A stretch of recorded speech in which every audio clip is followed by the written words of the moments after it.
So, you wanted to bring up how you feel about this war and how this affects the Israel-Palestine conflict and politics? Well, look, I mean, thank you for having me, Rafi. So, obviously now we're going through a war. It's not the first. It probably wouldn't be the last, or although I hope it would be the last. Uh, you know, I have seen so many discussions over the last 3 months where, between those who support Palestine and those who support Israel, where those who support Israel basically start with October 7, saying how horrible this is, and, wanting to hear from Palestinians or those who support the Palestinian cause to say, hey, we condemn this is bad, and so on. And usually there's some resistance from our side to saying Sure. this or to coming out. And the reason I think there's a mismatch, I guess the lack of understanding is just we see this as having started long before October 7, and so I'm hoping that from this something good can come out. I mean, obviously it's a catastrophe. Now you have 1,200 or 1,400 Israelis dead. Now 24,000 Palestinians dead. I mean, it's going to be hard to bounce back from this. But the reality is, look, you cannot seriously have expected for life to resume the way it was before October 7 and for no response to come from the Palestinians. I mean, my message to the Israelis, and sometimes I think, I don't know, either they don't know or they pretend they don't know. I don't know what it is. But, Israel, through its military, through its police, through its bureaucracies, they torment the Palestinians on a daily basis. And I sometimes I think, I've said that in the past to Israelis, and they say, how do we torment you? We don't torment you. And, the life of Palestinians, whether it's in the West Bank, Jerusalem, Gaza, it is miserable. It is, we can't plan anything in our day. We cannot plan something simple. Let's say, hey, I want to go from Bethlehem to Jerusalem or Bethlehem to Ramallah. Something that should take 30 minutes, an hour, could take hours. And it's a miserable situation to be in a country where you have no rights. You're not a citizen. You're not a resident. And you feel this is your country. Palestinians feel this is their country.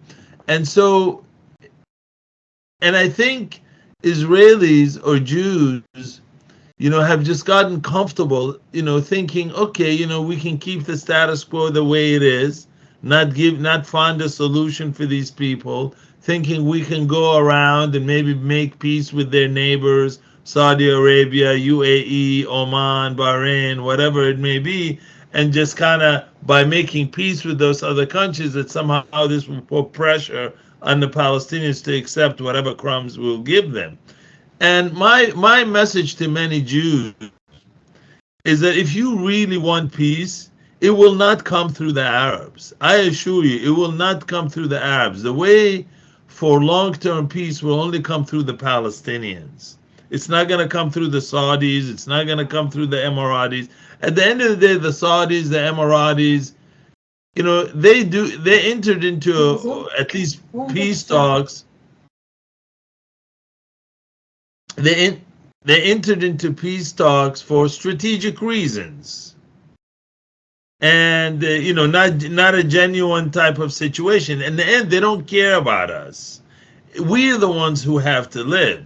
And so now I'll put that aside, and I'll go back, more than 70 years ago, before Israel was created, there were several movements among Palestinians, or several leaders among Palestinians who told Jews that at the time, before Israel was created, there's no way this will work unless we share this land. They had, including, there were individuals who said that. They said that in the late 1930s. Sure.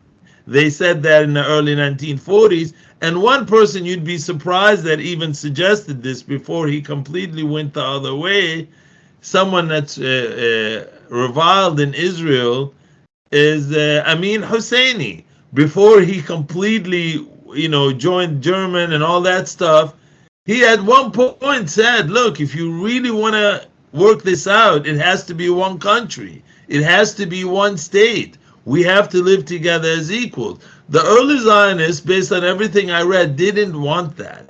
They wanted an exclusive Jewish state or a supermajority Jewish state.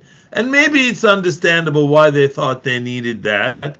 Maybe having come out of Europe, where they've always lived under other people, where they were always subject to the mercy of other people, they felt they just didn't want to be in a situation where they're not absolute majority, where it's not an absolute Jewish state. Okay, I'd like to have a Lamborghini. I'd like to have a Corvette, and I certainly would love to have a Ferrari.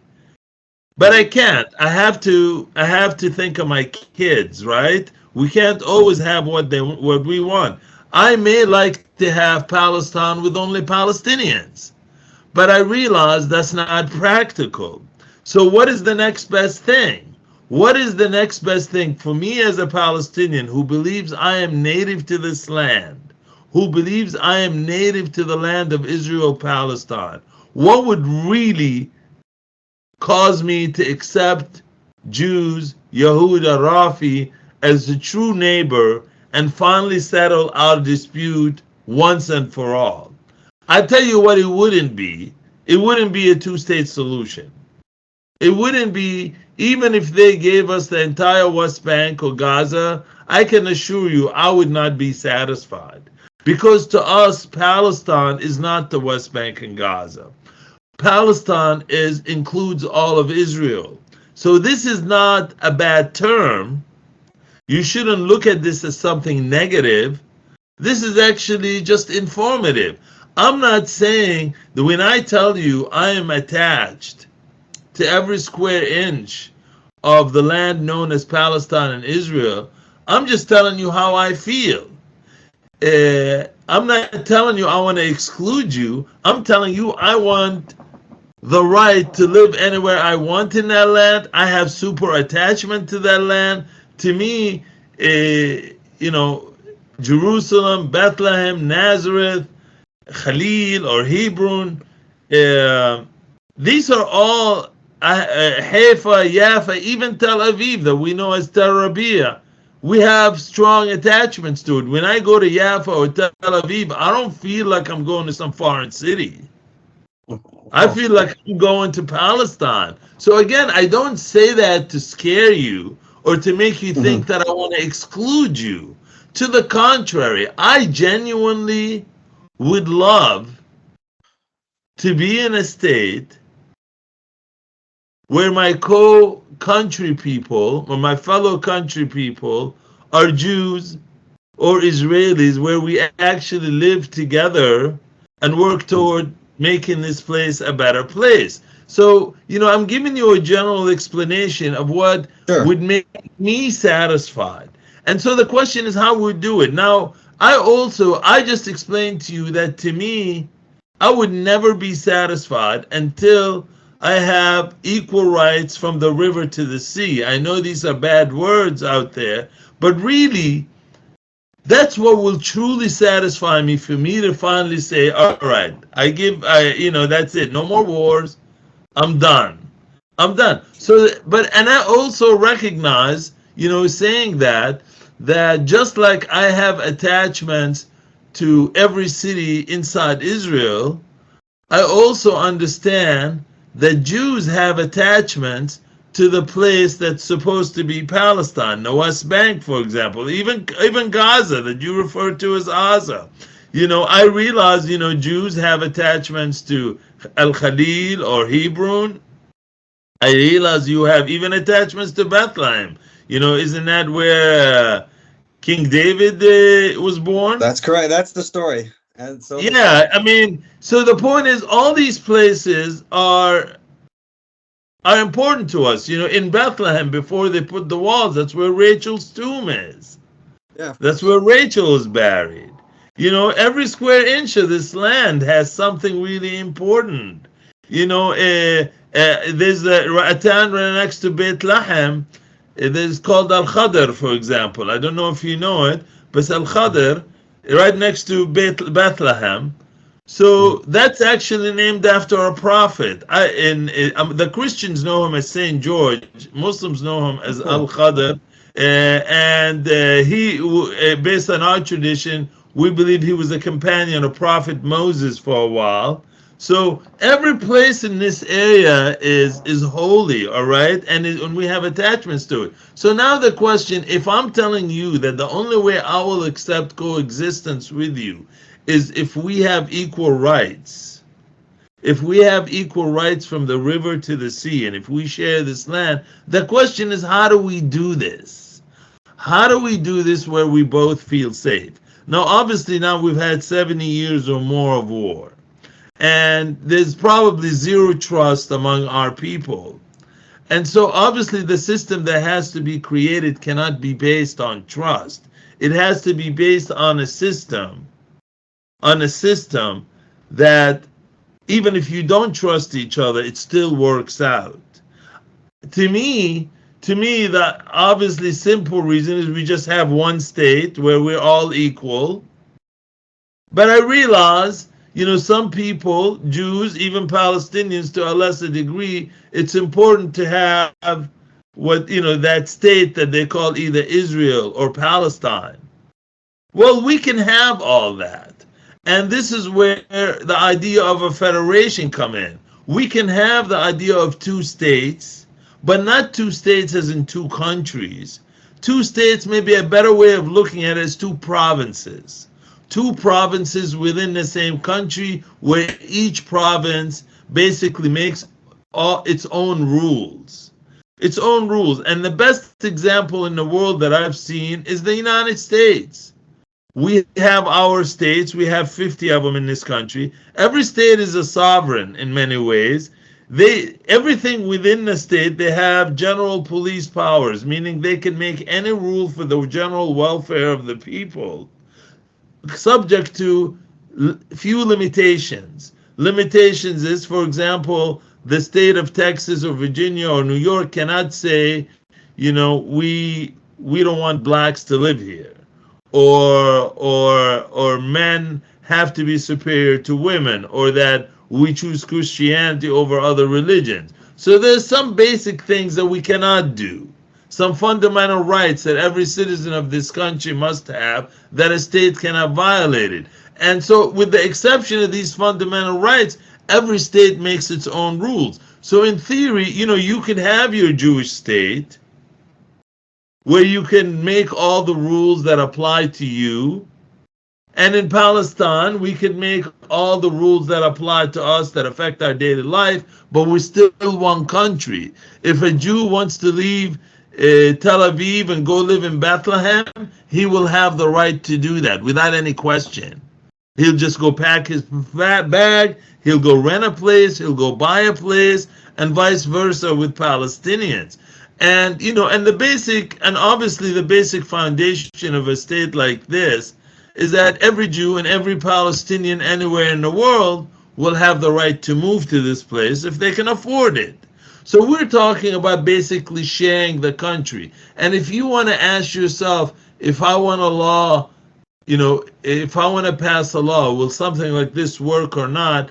Ask yourself, does this law that applies to me as a Jew, does it apply equally to Yasser or Kamal or Muhammad the same exact way?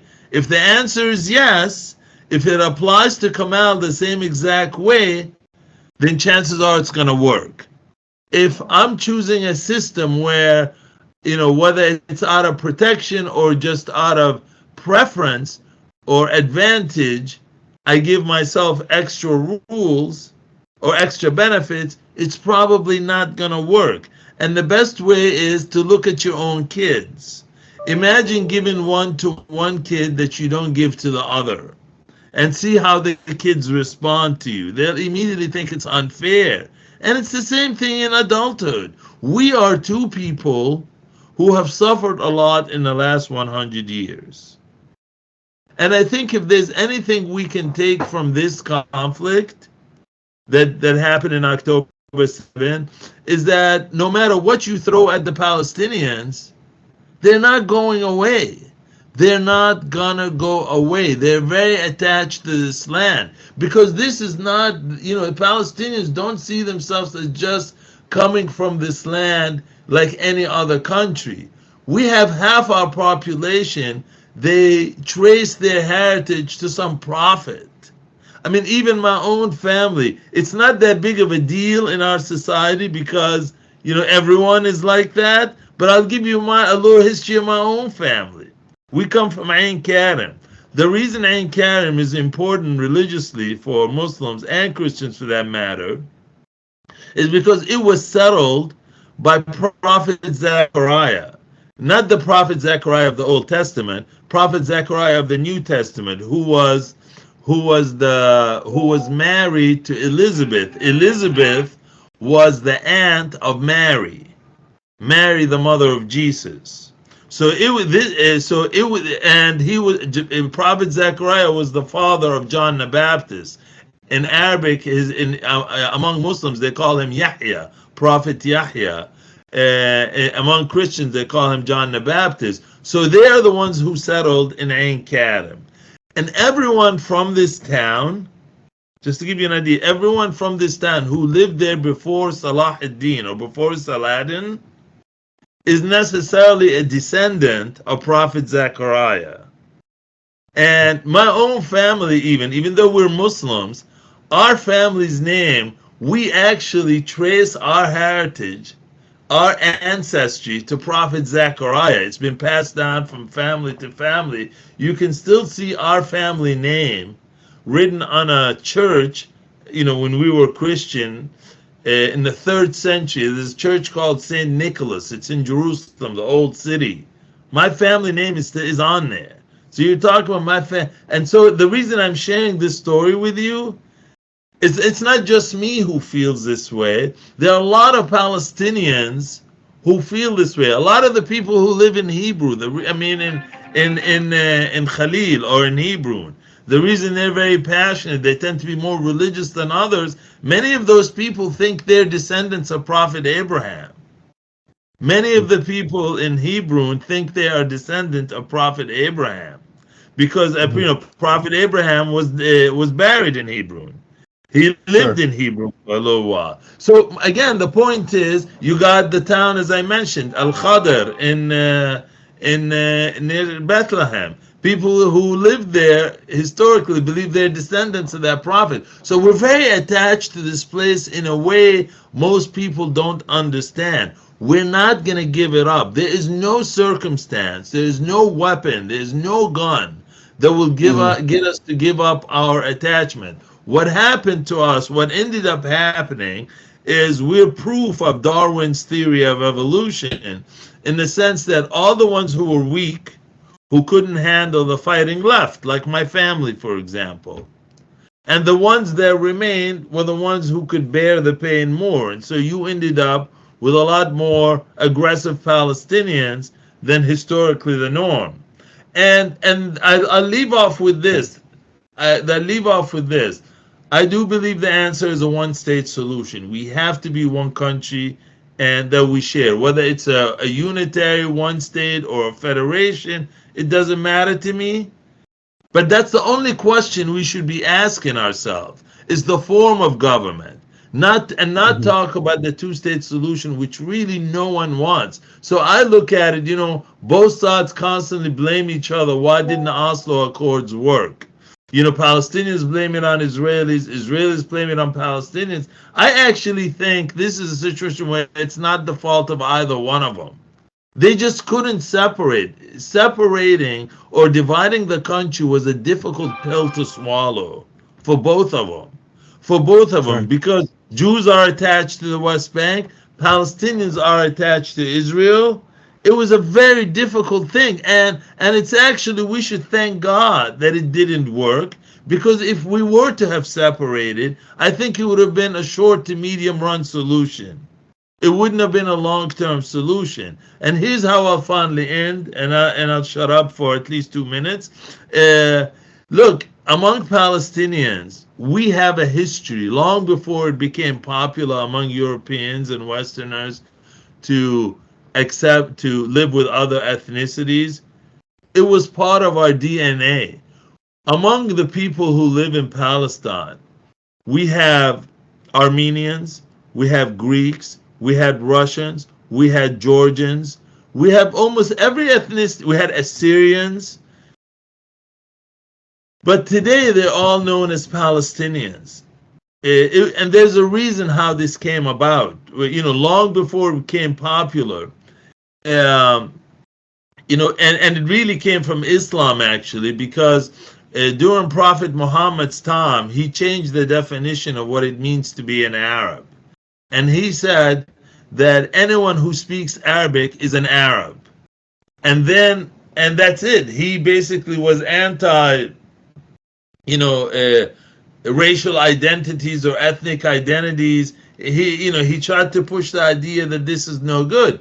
And this idea was passed on to Palestinians, which is why when Omar ibn al-Khattab conquered Jerusalem in the 7th century, what is the first thing he did? One of the first things, when Omar ibn al-Khattab came to conquer Jerusalem from the Romans or the Byzantines, there were no Jews living there, or most of the Jews had been gone for at least 500 years. And when he went to what you call Temple Mount and we call the Noble Sanctuary, it was a trash dumpster at the time when the Muslims came in. It was used to dump trash there by the Christians of the day. And when he came in and Omar ibn al-Khattab asked, well, where are the Jews? And the Christian leaders at the time said, well, we don't have any. We got rid of them a long time ago. And Omar ibn al-Khattab said, well, how could you have done that? And so he had ordered the Muslims to go find 80 Jewish families and bring them back to Jerusalem to settle. Same thing happened after the Crusaders came. When the Crusaders came, they kicked all the Jews out again.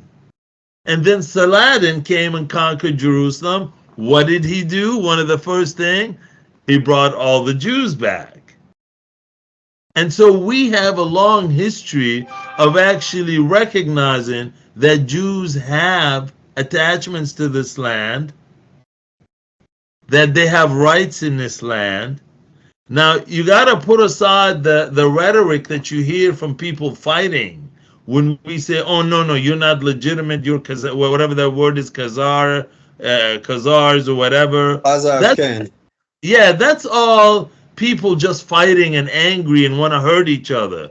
But in reality, remember, Palestinians are Muslims and Christians. And in the monotheistic religions, people tend to believe what came before them, but not what came after them. That's why both Christians and Muslims recognize Judaism as a godly religion with a godly scripture, but Jews don't believe in Christians or Muslims. That makes common sense because we came after you. Similarly, we believe Christians are legitimate religion, legitimate godly people with a book from God, but they don't believe that we are a legitimate religion. That's perfectly normal. But my point, the point is here is the majority of Palestinians are Muslims. 30% of original Palestinians are Christian, and we both recognize that Judaism is a godly religion. The Torah is God's book, and Christians call it the Old Testament. We call it the Torah. And unlike the division between Christians and Jews, where Christians believe that the Old Testament or the Torah is no longer valid, that it was replaced by the Old Testament, Muslims don't actually believe that. The Quran tells us that the Torah is still good law, that the Quran is 1/3 of our book, and that it wasn't abrogated. that the Torah was not abrogated except where we made things a little bit easier for you. And there's only a couple of changes we made, and mostly it's dietary laws. That's the only thing. That's why we both don't eat pork, but we will eat certain fish like shrimp or whatever, and you don't. That's one of the things that was made easier for us. So, but overall, Islam and the Quran did not abrogate the Torah. We consider, so in the Quran, and I really don't like talking about religion, but I only mention this to give you the foundation of beliefs of people who live there. In the Quran, they refer constantly to God's book. Now, a lot of people who read that, they think that God is talking about the Quran, but it's not. To us, God's book is made up of four, I guess, sections introduced. You got the Torah, the Psalms, the New Testament, and the Quran. All that, we call it our book. It's not, we don't say it as the Quran. The Torah is part of the Muslim book. Why do I mention that? Now, I'm not very religious, but the reason I mention that is I'm telling you, there's a foundation, a religious foundation for me accepting you in Palestine. Sure. And that's why I honestly believe that a one-state solution will work. And I leave off with this, and I promise this is the last part. I'm not giving you this because it's my opinion. I'm giving you this, it's because it has actually proven to work. Let's look at how Israel divides Palestinians. You got those who are considered Arab Israelis, we call them Palestinians with Israeli citizenship. You got those who are in Jerusalem, who are residents of Israel, but not citizens. You got the West Bank, who is neither citizens nor residents. And you got the people of Gaza, who are neither citizens nor residents and are completely locked in. The best coexistence between Jews and Palestinians is not coincidental with the Arab Israelis, the ones who have the most rights among Palestinians. How else would you explain that, other than the Druze, who are Palestinian also, other than the Druze, how else would you explain that there are Palestinian Israelis who voluntarily join the military? Why do they? Why do people from Abu Ghosh join the military? Why do people from the Galilee join the military? Not everyone does, but some do. Yeah. A lot of the police officers you see in the old city are actually Palestinians. Why? Why are they joining? While the ones in Gaza are throwing rockets at you, the ones in Nazareth are not even throwing rocks at you. What is the difference? They're the same people. In fact, 80% of the people of Gaza are from Israel. And so, what's the difference? Could it be that there's a relationship between the rights that you give people and how those people respond to the state? I think so. I think that's what it is. And if you really want a future for your children that's secure, and you don't want to be kicked out of this place a third time, you don't want to keep you don't want to keep fighting until the other side gets stronger than you. You want to be able to survive even if you don't have a military. There's only one way to do that, and that's to live as equals with me. Remember, there were millions or hundreds of thousands of Jews living in the Arab country before the 20th century.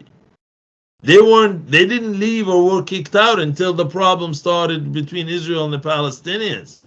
You were more successful in Arab countries than anywhere else. And so I leave off with that. Okay, thank you, Kamal. You've said a lot of stuff. It's a lot of things to respond to. I would say, as a Jew in the early Zionist period, there was not all the Jews wanted to have a state. That was sort of political Zionism.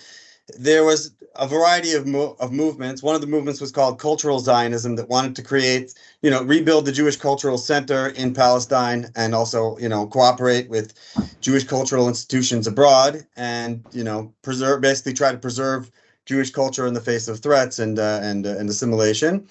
And there were movements among them called like Brit Shalom, which was a movement towards like a shared Jewish Arab state.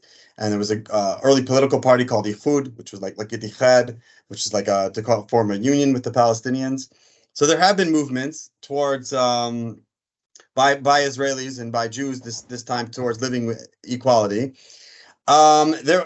I mean, you brought up Haj Amin al-Hussein. I know there was early negotiations where Haj Amin al-Hussein was willing to have equality with the Jews as long as the Jews were a minority, and there was some early conflicts there. But ultimately, he sort of instigated a major massacre against the Jewish population in Hebron and Safed and in Jerusalem, and that was one of the tipping points where the Zionist move. That was like the 9/11 of the early Zionists, where like they had this massacre, and they didn't even massacre most of the Zionist population living in the kibbutzim. They had massacred the pre-existing Jewish populations, the religious populations in Hebron and in Jerusalem and in Safed. And this sort of caused a shift towards where, if you look at early statements of the Zionists, you never hear like public statements of Zionists saying it's us versus them, we've got to push the Arabs out. Whereas if you see the rhetoric afterwards, it got much more harsh. And also the ultra-Orthodox Jews that originally opposed the Zionists decided like, well, we hate the secular Zionists, but they're not as bad as the Arabs. We're more upset at the Arabs. So they sort of unified with the Zionist movement. So there was so it wasn't exactly that all the Jews came in to try to dominate the Arabs. This was a process of two sides developing this conflict. And you mentioned the Arab Israelis. I would say one of the main factors is what's called trust. It's like the reason, people will say, how could you trust living with the Palestinians? Like, would you not have a wall between me and Gaza? And I would say, yeah, of course. Like the what would protect me against the people in Gaza is them not wanting to kill me. Like the same reason I live in Jerusalem, which has the largest Palestinian population in Palestine outside of Gaza City, right? The city with the most Palestinians in historic Palestine. And I should be scared out of my mind, but I'm not. And people would say, well, it's because the Jews have guns. And I'm like, no, there's Arabs who have guns too. There's Arab police officers. It's not. It's what is protecting me from the Arab neighbors who could knock on my door right now. Like 360,000 Palestinians live in the same city and can just come here anytime they want. What's protecting me from them is the trust, is our positive experiences. Every time I go to a doctor, I have an Arab doctor, or you have an Arab electrician, or you see them at the grocery store, you friends, coworkers, you build up this level of trust. And I trust that they also have built up this level of trust. I know that they know me. And whereas the Palestinians in Gaza, they've never met Jewish Israelis. They don't have any positive experiences with us other than bombing them. And I don't have any positive experiences with the Palestinians in Gaza. So Israelis, they say, no, the Arab Israelis are different because we live with them and we trust them. And so there would have to be a process of building that level of trust. It's a cycle of moving from like a hot war to like a cold war where there's like a standoff to building what's called warm peace, where people actually know each other and trust each other. Because it mentioned what things were like shortly before the conflict. There was a huge movement against amongst Israelis against the government. They were very much protesting the direction that the Netanyahu administration was going. I mean, I would protest the Netanyahu administration for 15 years of not trying to resolve the Palestinian-Israeli conflict, and all sorts of disasters that has brought upon us. But they were upset that they were, moving towards what they would say is, changing the selection process for Supreme Court judges in favor of the coalition, and they don't have term limits and various powers of that they were taking too much power, essentially. So there was a whole protest movement against that, and the country was sort of falling apart. And then you hear out of nowhere that Saudi Arabia and the U.S. and Israel are talking about normalizing relations, and meanwhile the economy is getting worse and worse because of this protest movement and stuff, investments going down. And all of a sudden, there's like this specter of hope of this normalization deal, which would like the normalization with the Emiratis, or has a chance to boost the Israeli economy. But I'm like, you see Mohammed bin Salman saying, well, we're not really going to do it unless there's some improvement on the Palestinian track. And I'm like, there's no way Bibi's going to make a real improvement on the Palestinian track. I'm like, what are they talking about? But every day they're saying we're getting closer. Even Mohammed bin Salman is saying that. And then all of a sudden it blew up in our face, and we had this war because it was too contradictory. The idea. I mean, I had a lot of Palestinian friends, mostly in the West Bank, saying, "You guys should realize something's about to happen." Like they would tell me they thought that the Palestinian street would just rise up and overthrow the PA and then turn their guns on Israel. They were like, the people are furious at you. It's not a joke. It's not it's not the it's not the PA. The PA is what's holding them back from going after you. It's the people. The regular people, they want to go to war. I mean, that's what the polling has shown. Like we had this 5-year agreement to make some kind of progress in Oslo. At the end of 5 years was 2000, when I was here in school in the old city.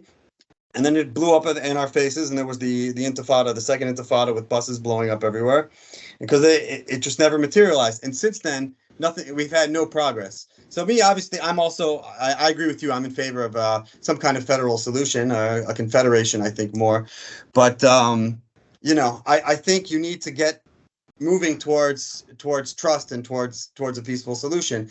And you have to popularize this vision. That's why I agree. The vision of separating into two states with a hard border, I think, is unrealistic. My opinion is, like, while on one hand, emotionally and culturally and religiously, we're all attached to both sides. I say, legally and politically, there really are two states here. There's the state of Israel and the state of Palestine, and the majority of countries in the world recognize those two states. Now, the state of Israel is occupying, one of those states is occupying militarily the second state, and has illegally put like 720,000 civilians there, which is in violation of what most people consider international law. Or under Obama, the UN Security Council ruled that it was illegal for any settlement activity, and they demanded that they stop doing all settlement activity. And basically, they have these civilians that are there illegally. Israelis are not really so keen to pull out 720,000 civilians out of Palestine. So you're going to need, I think, some kind of agreement for, like, based on the two-state solution, but with open borders, with an agreement to leave the Jewish settlers that are there. Obviously, we're going to have to compromise on Palestinians who want to be able to move to Israel, and most likely you're going to have a sharing of Jerusalem, because there's a city of almost 1 million people. Nobody in Jerusalem really wants a physical barrier. The people in the Palestinian neighborhoods believe that their neighborhoods are in Palestine. I believe my neighborhood's in Israel. The people, my neighbors would say we're in Israel. So you have a city where different neighborhoods believe they're in different countries, but nobody actually wants to put a physical wall here. And you have, if all the Palestinians couldn't get to West Jerusalem, there would be no construction workers, doctors couldn't get to work, the dentist would shut down, like the city would stop functioning.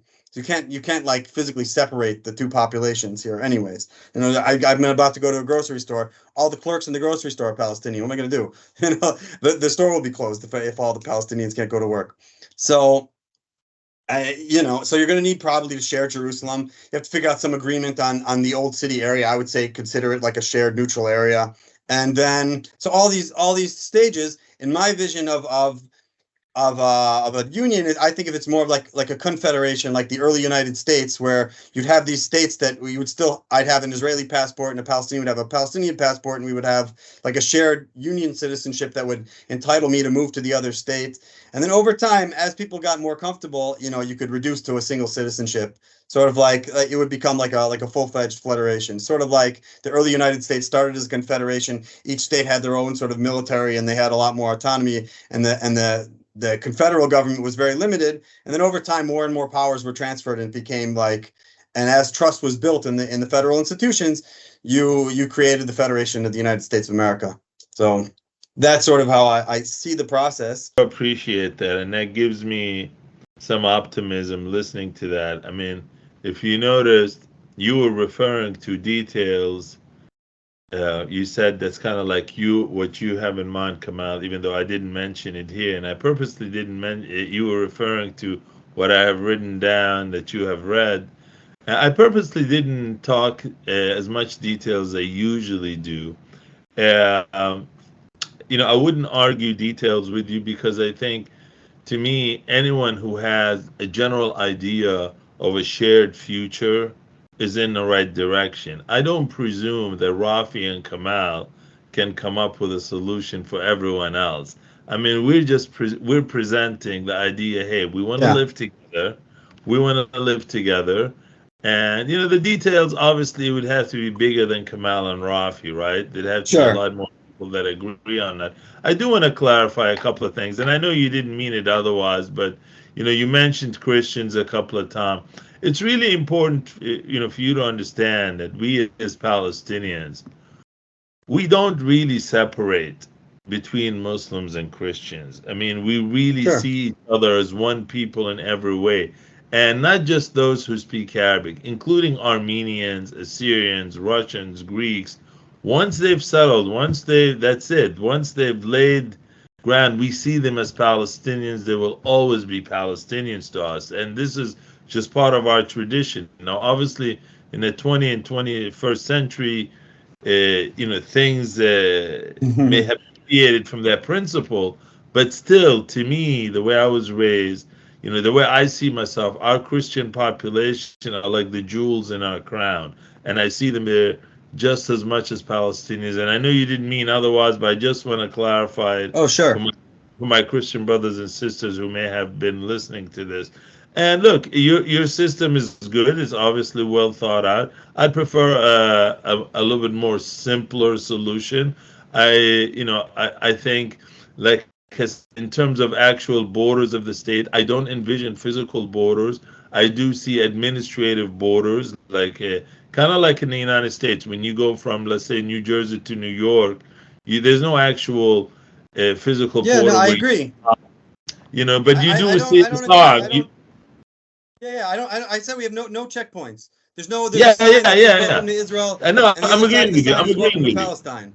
Yeah, Yeah, exactly. And so you have borders for administrative purposes. I'd sure. like a little bit simpler system. I realize the system you're creating is basically to make this work in a secure, trustworthy fashion, and I'm sure there are many ways to do that.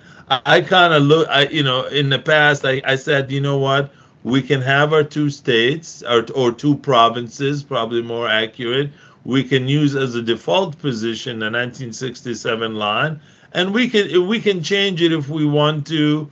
Based on some of the changes you made, based on demographics, we can do that. Discuss that in the future. But really, for the long term, I realize, and you're right. You're absolutely right. Palestinians are no longer having kids like they used to. I think I read one report that Jews are actually having more kids these days, and I'm assuming that's probably more due to the Hasidic community having. Yeah, yeah. The religious Yeah, community has grown and grown. Yeah, yeah, absolutely. yeah, yeah. And so eh, and so I would, I realize for a lot of people that's a fear. They say, hey, many Jews don't realize that Palestinians are not having more kids than Jews, and they'll say, hey, what if you outnumber us one day? So to me, I came up with a system kind of like the U.S. Senate. We say, look, each side contributes 50% to the federal parliament forever, regardless of population. And the reason I chose 50% is because, Mm. look, any legislation, any law to pass, you need at least 50% plus one to vote. And if you have a nutbag, whether it's on the Palestinian side or the Jewish side, who wants to make some discriminatory law, any law for it to pass, you need at least one on the other side to vote with you. And if if a Jew, and if an Israeli or a Jew wants to pass a law that says, hey, Palestinians are second-class citizens in this country, well, no Palestinian is going to vote with him. And similarly, if a Palestinian wants to make a law that, hey, Jews have to be second-class citizens in this new country, no Jew is going to vote for him. And this is really why I came up with the idea of a 50-50 split. It kind of, in a situation like that, it really uh, almost by default, any law that passes is So going to how does the 50-50 work, though? So is it 50-50 from the state of Israel and the state of Palestine Yes, residents? So, but what if the state of Israel has more Palestinians in it than the state of it Palestine? won't change. It's 50% Jews, 50% Oh, Palestinian in the 50% Jews. So parliament. that's sort of what I did. I divided it up into electoral districts, not exact, and just made sure that there was an even number of electoral districts for each, for each collective ethnic group. And then And so so it's similar. I just same thing. simplified it as much as possible. I say 50% Jews, 50% Palestinians. The states can choose its electoral districts as it wants to, regardless of how they choose it. It's 50. They're Well, not getting. the federation is not from the state, because not everyone who lives in the state of Israel is Jewish. There's a lot of there's 20% of us are Yes, I Palestinians. get that. So those 20% of Palestinians are voting in the federal government for the Palestinian side. They will be part of the 50% that's allocated to the Palestinians. Okay, so And that's basically what I did. And you're gonna make it by like a Chad, like I click that I'm I'm Jewish, or I click that I'm Palestinian. How do I pick which side I'm voting for? Well, that's something we figure out. I mean, but so we know at the end of the day. I mean, we can do like they do in the U.S. We can have gerrymandering. We can have specific districts. But at the end of the day, we agree that it will be no more than 50% Jewish, no more than 50% Christian. Now we can allocate. Or Palestinian. For Palestinian, we can allocate. Who votes in which districts, but at the end result, 50-50. That's what I had in mind. But for state governments, let's say you have 700,000 settlers living in Palestine, and I want them to stay. I don't want one settler to move. Under my plan, not one settler will move. And in fact, you can expand the settlement. So now for the federal government, they would be part of the 50% for the Jewish side, but they can also run for election for state government for Palestine. Absolutely. They can still as Jews. So I just want to simplify the process. And again, it's and in terms of the federal, the military, we have one federal military made up of Jews and Palestinians. And oh, you know what? I'm being buzzed. I actually have to go, so we're going to have to pick this up some other time. I'm doing a TV interview now, and they're calling me right now. I didn't realize. Okay, so sign off, and I'll try to save the recording. All right, my friend. Sorry for the break there. When we left there for a second, we were talking about, or you were asking me questions based on my statement that I said I would like the federal parliament to be divided 50-50. And you were asking, well, what if there are Jews who live in Palestine or Palestinians who live in Israel? Does that impact the 50-50 split? And the answer is no. We have agreed that it's going to be 50% Jews and 50% Palestinian. And the idea behind in the federal parliament. Now, in terms of the of the state governments. Now, state governments, we want to have a more democratic situation. Now, like I said, we have 800,000 or 700,000 Jews living in the West Bank. I think it's only it's best and more efficient for them to be able to vote in local Palestinian elections, to even join the local Palestinian parliament. I would have no problem with that whatsoever.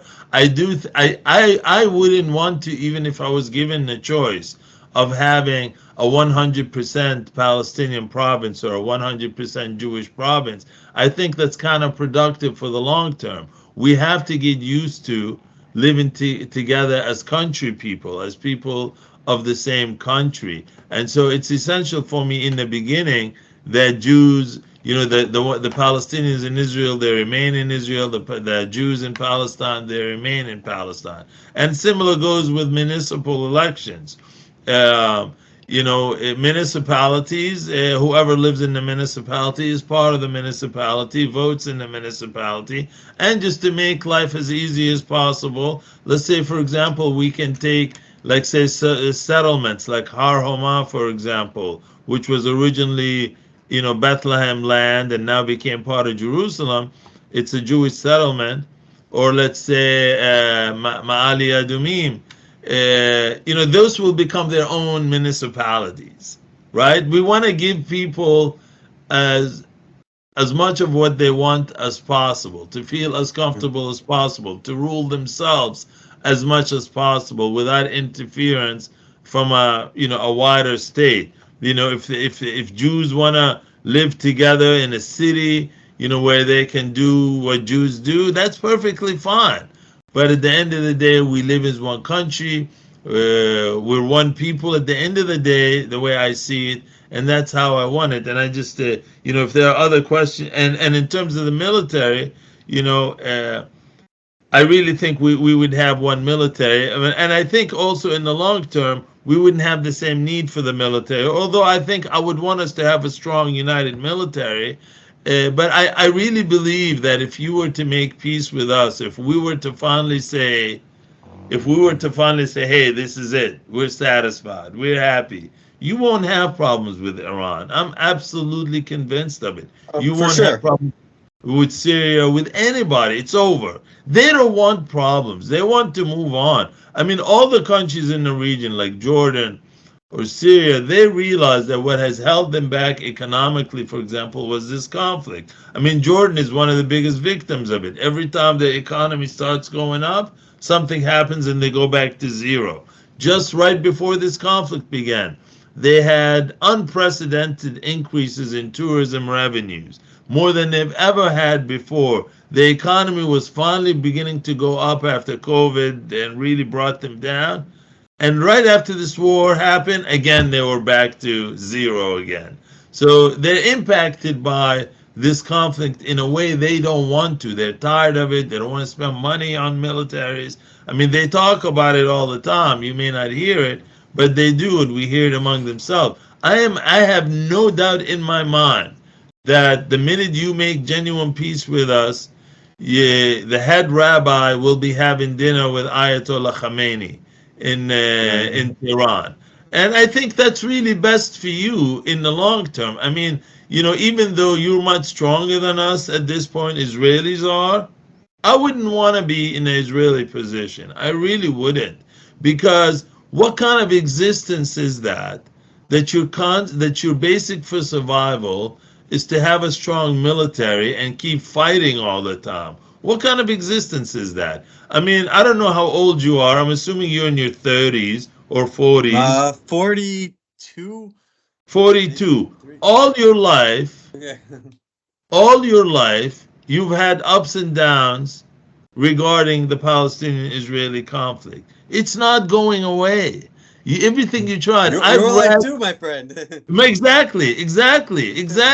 I haven't spent a happy moment because of this situation, and I've read before. It was so funny. Right after the 1948 war, right after the 1967 war, right after the 1973 war, and so on, many Israelis or commentators said, "Oh, this is the war that ends all wars. It's finally over. We defeated them in 6 days."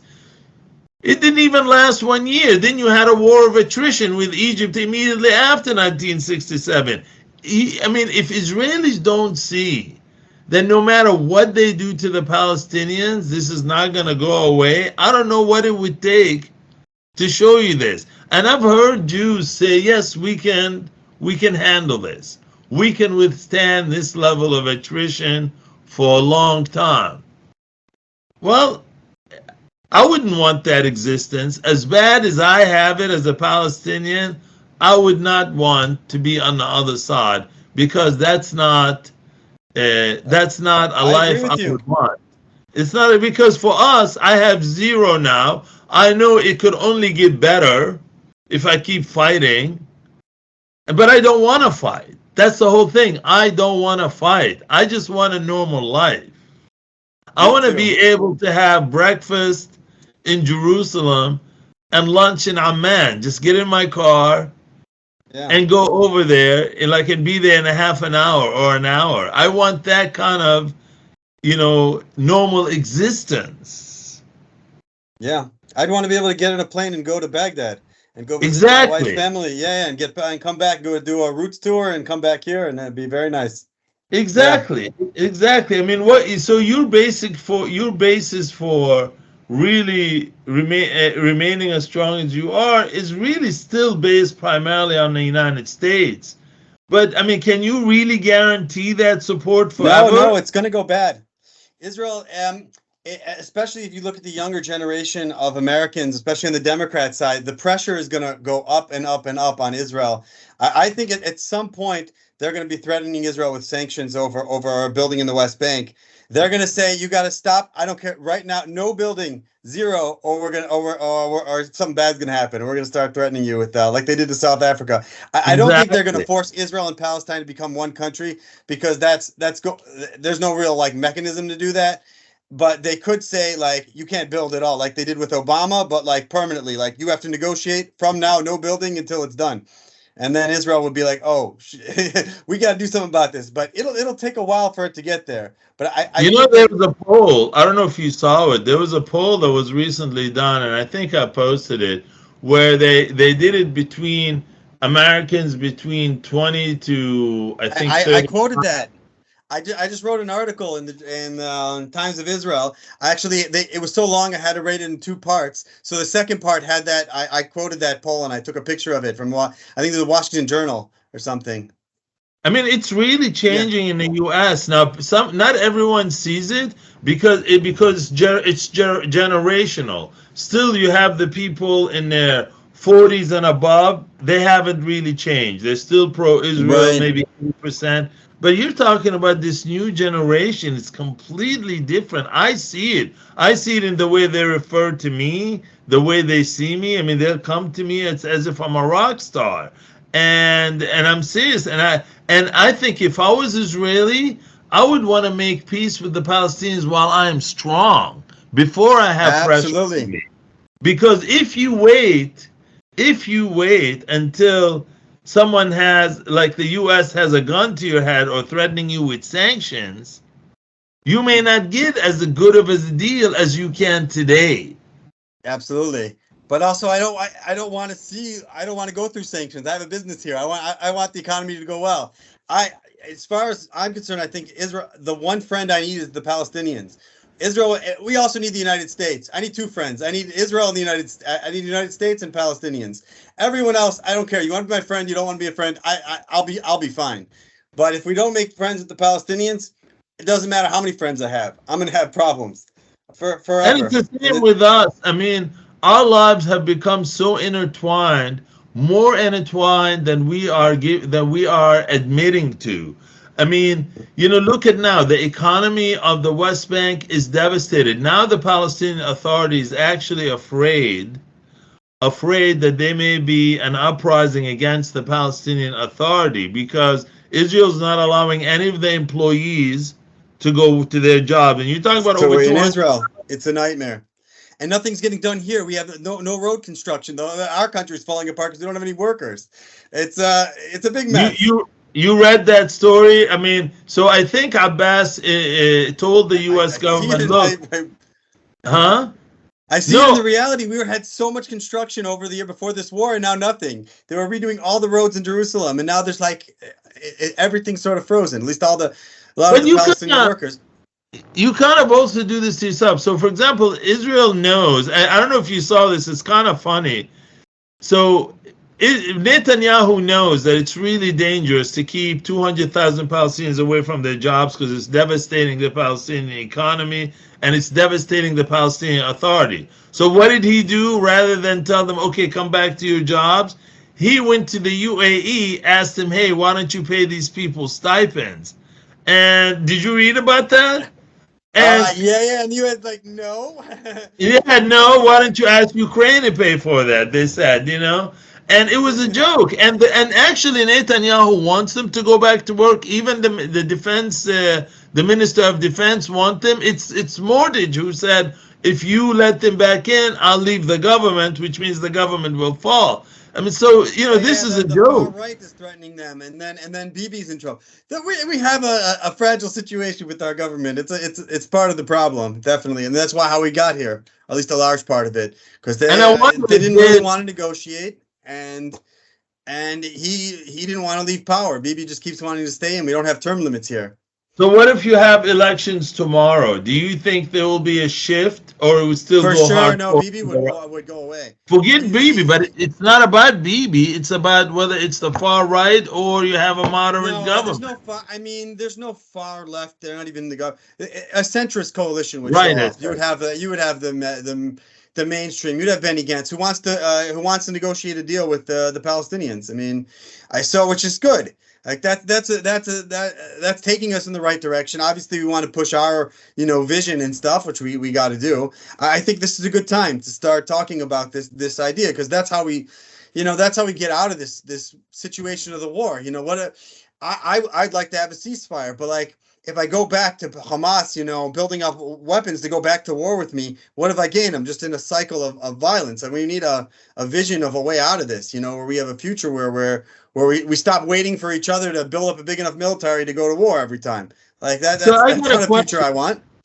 I got kids. I don't want them to go. I want them to go to play soccer, not to go to learn how to kill each other. And you have kids, right? But And so we want to go home, this summer, and my daughter is telling me, please, Daddy, don't go there. Don't send us to a war where we can get killed. But I really want to go home. It's the only fun part of the year that I have is when I come home. I love this. I could go to France, I can go to Italy, but I really love this place. But my question for you is, so you're telling us how bad it is economically. So Smordich is the finance minister. Doesn't he know what Israel is going to? He's a little crazy. He's on the far right, and he's seeing that he's going to lose power. So yeah, why doesn't he let them in? Because people are freaked out about the danger of letting in Palestinians during the war. Because he's like, well, if I let them in, we're going to have deaths in Israel. Other people are going to come in who are sympathetic to the war and going to attack Israelis. I mean, there's something to be said for that. I don't know, but I agree. You can't just keep all the workers out. It's a tough situation. No pressure on him. I mean, the Minister of Defense wants him in. The Minister of Defense wants. I don't know if it's all up to him. I assume that they will let them back in. I don't think that they're going to keep this up. And I think things will probably calm down as the war gets into a phase. It's more going to be like Iraq was. Like after this is like the big, when they went and invaded, and then it's just going to sort of simmer down where there's just like, Israelis wandering around Gaza and trying to avoid getting blown up by IEDs. I mean, that's going to be the situation until they negotiate a next phase where they have somebody take over Gaza, like the Palestinian Authority or a new version of the Palestinian Authority in Gaza, whatever they set up. If I was the Palestinian Authority and if I go there, this is what I would advise them. Don't do it. Don't take over, because the problem is the Palestinian Authority doesn't have any authority. I'll give you and this has been the problem from day one. I'll give you a perfect example. The city of Rawabi. The city of Rawabi, which is about 3 miles away from the headquarters of the Palestinian Authority.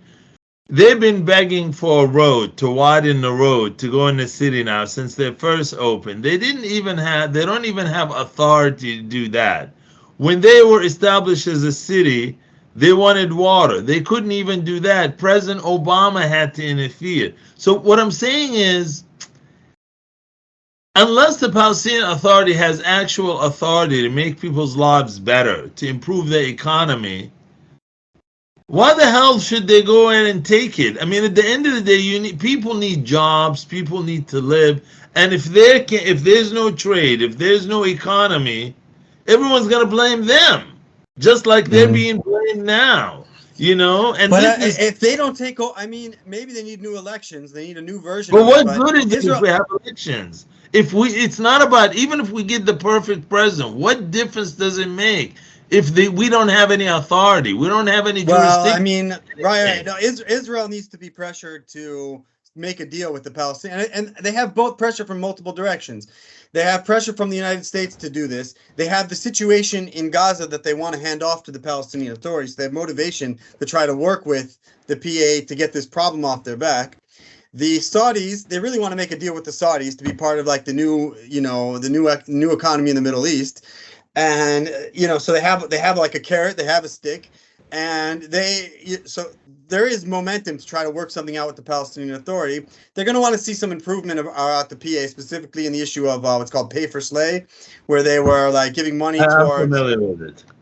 Yeah. So they were giving money to family. I mean, I wrote this in my article. They're not actually giving it to anybody new because they can't even afford it. But it's just because out of a sense of pride that they don't want to give it up because then they look weak compared to Hamas. So, and the U.S. and Israel offered them more money for a welfare program. They said restructure the welfare program so everyone who needs money gets money, including all the people who are getting it now. And they said no, we can't do it because we'll look like sissies, you know. And then so if Hamas goes or like agrees to be part of like some kind of new coalition where they're not going to have a military running Gaza shooting missiles at Israel, some kind of a negotiated arrangement so that something like the PA takes over that's agreed to work with Israel. I think Israel's going to have to, right? The PA is going to have to give on the pay for slay and restructure their welfare. They'll end up getting more money. The Israel would get a deal with Saudi Arabia, and Palestine would get a deal where they get more authority, like, they get all full control of area A and B and, start transferring over parts of area C and move towards steps towards a two-state solution or a negotiated settlement. And then this is a good opportunity for people like us to say, listen, we could solve a lot of your other problems if you just why don't you let the settlers stay and let's talk about how you want Palestinians to move to Israel and see what kind of terms we could negotiate for that. Because I don't want to take all these guys out of their houses. It doesn't bother me if, a certain number of Palestinians want to move to Israel. Obviously, we're going to want to have open borders, a shared Jerusalem, a shared economy, and all, integrated security. So, like, we got a lot of, mutual interests and needs here to go resolve and then put them down and figure out our policy going forward and be much better than shooting missiles at each other. No, I agree. I think to me right now, the next step is to figure out how we're gonna publicize our vision of a one-state solution or a federation rather than a two-state solution. I really don't believe in a two-state solution. I just think it will not deliver what people think. It could only. I found marketing it differently to the Israelis. I don't usually say it's not a two-state solution. I say it is a two-state solution, but it's better. It's a two-state solution with open borders and a shared capital. So there's still a state of Israel and there's still a state of Palestine. And we could have a shared Jerusalem but no walls, no checkpoints, no soldiers walking around with machine guns. It's a much better. A better vision, because I think if you say one state, they're a little bit scared. If you go too much towards, because you're in a situation of like a hot war. You have literally people shooting missiles at each other. They're like, that seems like a lot. So like, you want to find a way to make them feel a little more comfortable. I mean, I wrote a proposal. My previous one was like dividing the whole country up into like cantons, sort of like Switzerland, and just have an even number of Jewish and Israeli canton and Palestinian cantons on the whole country. And it was like one state, it was like Switzerland, right? I found Palestinians love this idea. Israelis, it was hit or miss. I had some who were into it and some who were like, no, that's too scary. Because if you look at the portion of Israelis, about 50% or maybe a little more, depending on when they publish it, support the two-state solution. The largest group of Israelis who want a solution, that's what they think the solution is. There's a smaller percent, like maybe 20%, who are really open to like a one-state solution with equal rights for everybody. And then you have a bunch of people who are farther right than that who want like apartheid or something. So you've got to convince the people who want apartheid that like we're going to do a version of the two-state solution where they still get what they want. And so you got to figure out how to wrap this and package this so it's not too scary, but like still get you whatever you want. So I feel like, yeah. But I think at this point, hopefully you can publish this and we can convince some people. But without a doubt, I genuinely believe the way forward is a shared future. I've seen it. Last time I was there, I went and had lunch in Abu Ghosh, and I've seen it, everywhere I went, restaurants, you see it's half Jews, half Palestinians, I mean, it just seems like everyone's getting along. I've also went to Jaffa. I've seen it actually in the old city. I've seen it when politics and inequality is not an issue. I see it. It can be done. Why are you and me? In Israel proper, there's there's not really the conflict. The conflict is in the West Bank. And most Israelis, the majority of Israelis don't live in the West Bank, so they don't really know what's going on. They're like, what do you mean? We get along with the Arabs. I have Arabs, my Arabs are my neighbors. I have coworkers who are Arabs. What's the problem? They don't see that there's this occupation going on there because it's behind a wall on the other side. And they're like, I don't know what's going on there. I know there's some violence and stuff, and people are shooting missiles at me. And so you've got to come to an agreement. We've got to push this vision of a future, and they need to hear from Palestinians also that they want to live with them as equals, and hear positive messages coming from Palestinians, and Palestinians need it from Israelis. Like, you need to hear an Israeli who says, okay, I don't have a problem with you. I want to live with, as an equal. I just want this conflict to end. Yeah, and the other day I was talking to an Israeli, and he was telling me, every time he goes to Hadassah Hospital, like more than half the doctors are Palestinian. I don't know if that's true or not, but yeah, there's universities there. In Jerusalem, like 40% of the population of Jerusalem are Palestinians. I live with more Palestinians than anywhere else. There is coexistence, and even though they're not citizens of the state, which in my mind, it's mind-boggling why Israel wouldn't automatically make the people of Jerusalem citizens. It's really mind-boggling. It just hurts them when they do that. And but anyway, I just they're allowed to, in theory, get it. Like, and supposedly they made it a little easier, but still, most Palestinians don't want to do it. I mean, I know a guy I work with who lives in Kfar Akum, and I said, "Why don't you get citizenship?" And he's like, "What's it going to do for me? I got all the same benefits, and I'm Palestinian. I don't know why. What's the motivation for me to actually bother?" But another coworker of mine who also lived there, but she also had American citizenship. So she said if she would get Israeli citizenship, they asked her to give up her U.S. passport. So she said she wouldn't do it. So which is not. But that's the point. Which is stupid because I didn't have to give up my American passport. Exactly. That's unequal treatment. So the benefit of giving Israeli citizenship. So, for example, a Jew can go live in the West Bank in one of the settlements. He wouldn't lose his Israeli citizenship. A Jerusalem resident who goes to live in the West Bank for cheaper housing, he could lose his Jerusalem ID. So there is a difference. Absolutely. That's why we need a union. You get a union citizenship and you never lose it. And you can live wherever you want, Yeah, that's the point. I really hope that whether it's you or someone else, and I've been saying this for years, but maybe I don't know how difficult it is, can run for the Knesset based on that platform. And it wouldn't matter if you won or not, just to win based on that platform. We have to figure out a way to publicize this idea of a shared future. There's a party that I'm a member of, that started a Jewish Arab party that's calling for, more or less what we're about. So there are parties like that's starting, but you gotta figure out how to get this message to more people. I mean, I think it's about media. And what I've also seen is, like, you could probably convince most Israelis and Palestinians to agree to something like this with about 20 minutes of good marketing to them. You sit them down, you explain to them the situation, and you get a pretty high hit rate. But if you just polled people cold, it'd be very hard. There's a level of convincing that. You just wrote this article, really long article. I mean, you talked about pay for slave to pay or whatever, but I was expecting you really just to focus on the idea of a shared future, of a federation. I mean, to me, there's a second part which is also talking about the situation. I mentioned at the end how to make that it will be like a federation, but it's sort of get there. And I wrote this article, and they talked about, and they wanted me to make it into 2 parts.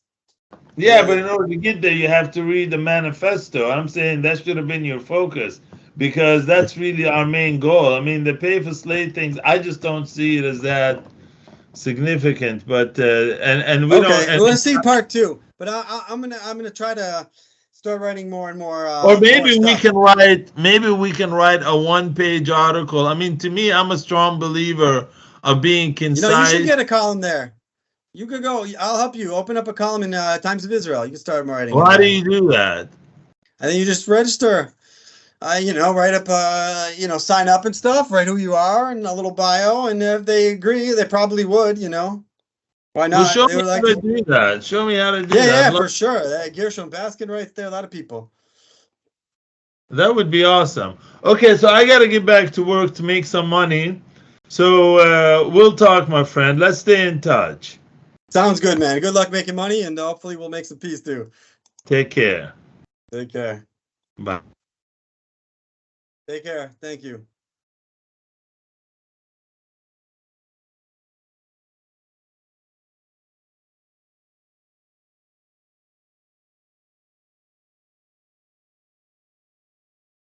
Okay, cool.